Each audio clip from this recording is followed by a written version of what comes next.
Appreciate it. President Biden is speaking at NATO's 75th anniversary summit. Countries, including President Truman, came together in this very room. History was watching. It had been 4 years since the surrender of the Axis powers and the end of the most devastating war the world had ever known. Here, these 12 leaders gathered to make a sacred pledge to defend each other against aggression, provide their collective security, and to answer threats as one, because they knew to prevent future wars, to protect democracies, to lay the groundwork for lasting peace and prosperity, they needed a new approach. They needed to combine their strengths. They needed an alliance. And here they signed the Washington Treaty and created the North Atlantic Treaty Organization, the single greatest, most effective defensive alliance in the history of the world.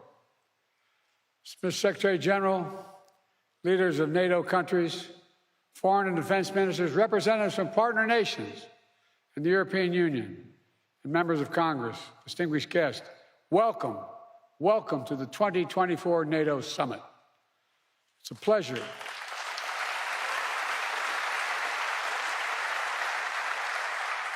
It's a pleasure to host you in this milestone year, to look back with pride at all we've achieved and look ahead to our shared future with strength and with resolve. Together, we rebuilt Europe from the ruins of war, held high the torch of liberty during long decades of the Cold War. When former adversaries became fellow democracies, we welcomed them into the alliance. When war broke out in the Balkans, we intervened to restore peace and stop ethnic cleansing.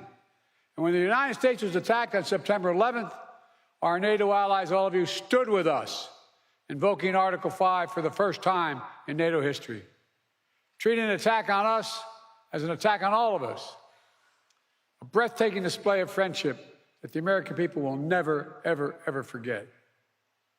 Through all this history, when great changes occurred, people would ask, can NATO adapt? And every time we proved we could adapt, and we did, evolving our strategies to stay ahead of threats, reaching out to new partners to increase our effectiveness.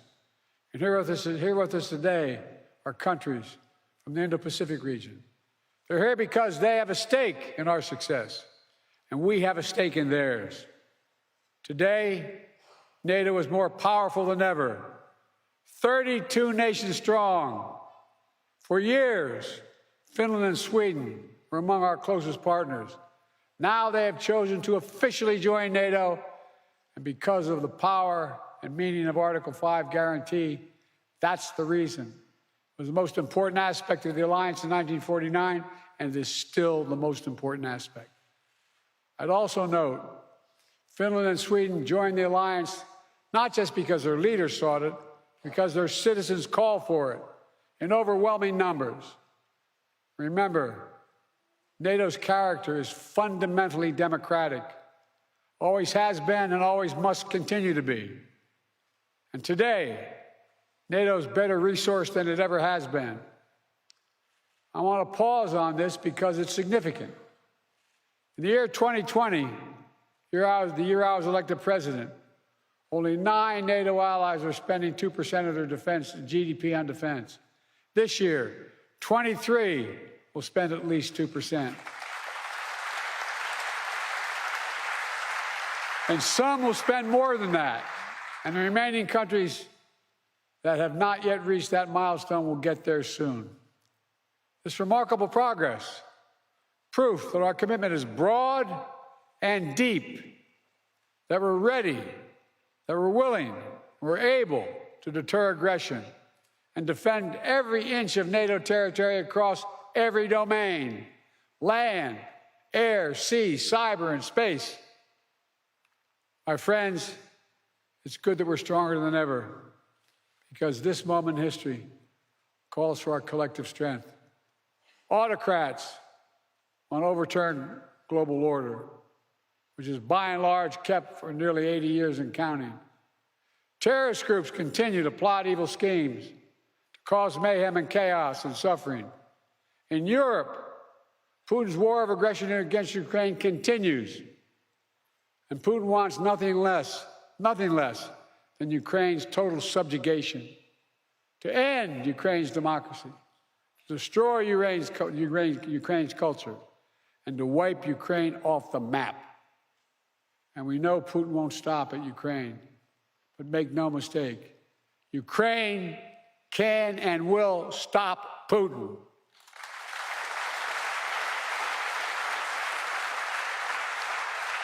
Especially with our full collective support. They have our full support. Even before Russian bombs were falling in Ukraine, the alliance acted. I ordered the U.S. reinforcements at NATO's eastern flank. More troops, more aircraft, more capabilities. And now the United States has more than 100,000 troops on the continent of Europe. NATO moved swiftly as well, not only reinforcing the 4 existing battle groups in the east, but also adding 4 more in Bulgaria, Hungary, Romania, and Slovakia, essentially doubling NATO's strength on the eastern flank. Together, we've built a global coalition to stand with Ukraine. Together, we provided significant economic and humanitarian assistance. And together, we've supplied Ukraine with weapons it needs to defend itself. Tanks, armored fighting vehicles, air defense systems, long-range missiles, and millions of munitions. The United States and nearly 24 allied partners have signed bilateral security agreements with Ukraine, and more countries will follow. Today, I'm announcing an historic donation of air defense equipment for Ukraine. The United States, Germany, the Netherlands, Romania, and Italy will provide Ukraine with the equipment for 5 additional strategic air defense systems. And in the coming months, the United States and our partners intend to provide Ukraine with dozens of additional tactical air defense systems. The United States will make sure that when we export critical air defense interceptors, Ukraine goes to the front of the line.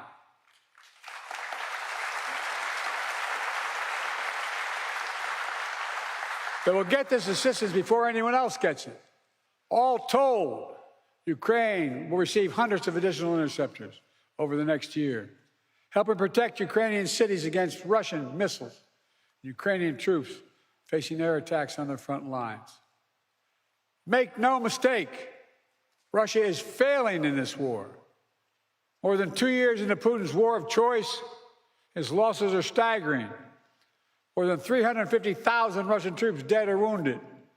Nearly 1 million Russians, many of them young people, have left Russia because they no longer see a future in Russia. And Kyiv, remember, fellas and ladies, was supposed to fall in 5 days, remember? Was still standing 2.5 years later and will continue to stand.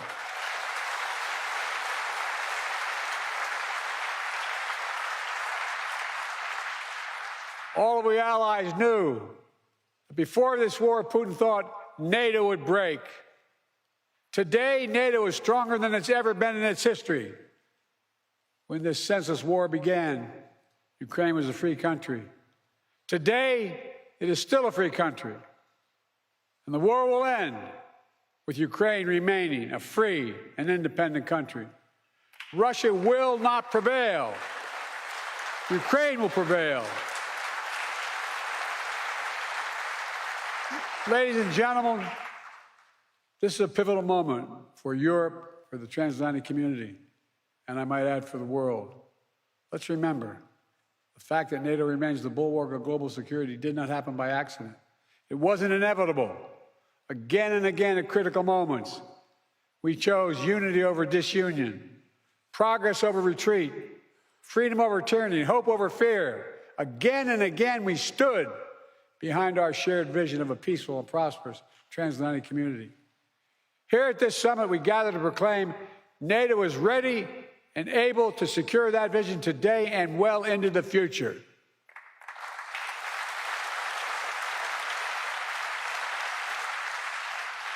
Let me say this.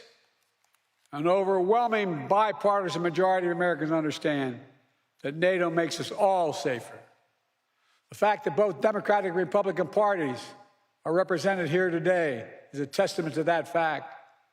The American people know that all the progress we've made in the past 75 years has happened behind the shield of NATO. And the American people understand what would happen if there was no NATO. Another war in Europe, American troops fighting and dying, dictators spreading chaos, economic collapse, catastrophes. Americans, they know we're stronger with our friends, and we understand this is a sacred obligation. As President Reagan put it, and I quote, "If our fellow democracies are not secure, we cannot be secure. If you are threatened, we are threatened. If you're not at peace, we cannot be at peace." Reagan knew it then, and we know it now. Our nations will continue to keep faith with what we pledged in years to come. Now, if you'll indulge me, I'd like to end my remarks in a slightly unusual way. NATO is an alliance of nations, but also made up of leaders. And one person in particular has done an extraordinary job leading NATO for the last decade. Secretary General Stoltenberg, would he come forward?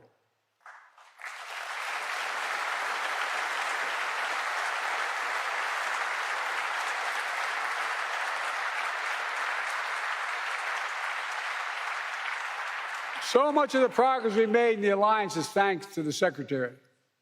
He's a man of integrity and intellectual rigor, a calm temperament in a moment of crisis, a consummate diplomat who works with leaders across the political spectrum and always finds a way to keep us moving forward. Secretary, you've guided this alliance through one of the most consequential periods in its history. I realize, I was talking to your wife, I personally asked you to extend your service. Forgive me. And you put your own plans on hold. When the Russian war in Ukraine began, you didn't hesitate. Today, NATO is stronger, smarter, and more energized than when you began. And 1 billion people across Europe and North America, indeed the whole world, will reap the rewards of your labor for years to come in the form of security, opportunity, and greater freedom. For these reasons, I'm pleased to award you the highest civilian honor the United States can bestow, the Presidential Medal of Freedom. Ask a military to come forward.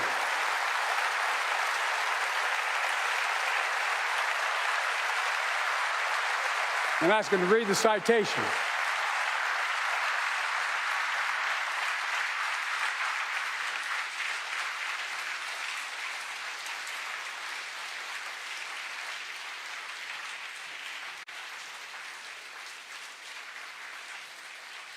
The President of the United States of America awards this Presidential Medal of Freedom to Jens Stoltenberg. A visionary statesman and ceaseless defender of democracy, Secretary General Jens Stoltenberg has guided the NATO alliance through the most consequential decade for European security since World War II. When Vladimir Putin launched his brutal assault on the people of Ukraine, betting that NATO would break, Secretary General Stoltenberg proved him wrong. Under his stewardship, NATO has become stronger and more united than ever, and Americans for generations to come will benefit from the safer world he helped create. He demonstrates that the core truth of the alliance is as powerful now as it was 75 years ago. Together, we are stronger.